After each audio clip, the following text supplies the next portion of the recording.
我是火花石火锅川菜食评人。今天做的这个菜在我们四川很家常，但名字却取得十分的霸气，叫做熊掌豆腐。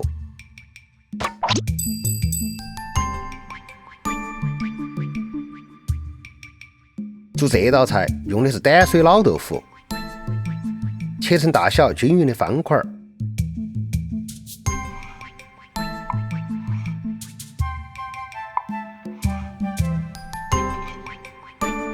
猪里脊肉同样切片，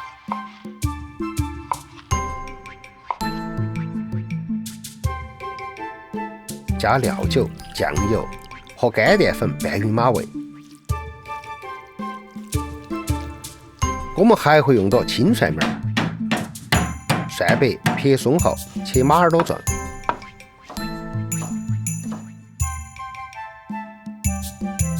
豆瓣酱、小黄姜、蒜也多些备用。接下来煎豆腐，锅里头加少许蔬菜籽油，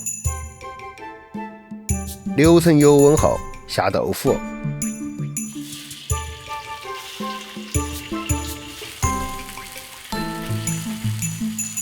用中火将两面煎到金黄色，我们俗称叫二面黄。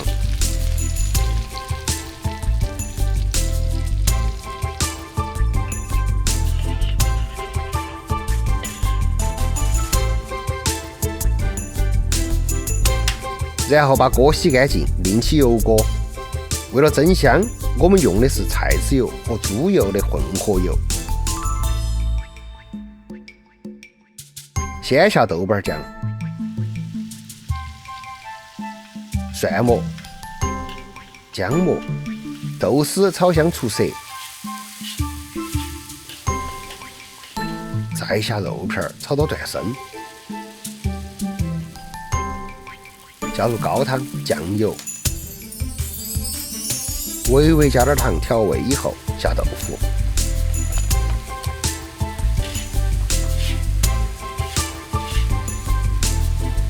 大火收汁，最后加青蒜苗，用水淀粉勾个薄芡，熊掌豆腐就做好了。不但名字听着霸气，这个味道就安逸得板。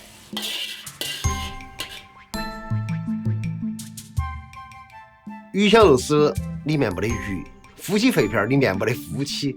熊掌豆腐里头其实是没得熊掌的，只是它的形状形似熊掌。四川的餐馆很多时候把家常豆腐和熊掌豆腐分不清楚，甚至于把熊掌豆腐说成是家常豆腐。虽然它们看起来相似，但其实它们不同的点有几点。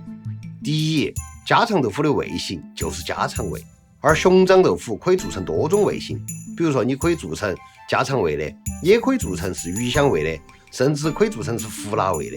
第二点是形状上的不同，家常豆腐一般是用油炸以后的三角形，那么熊掌豆腐是方块形。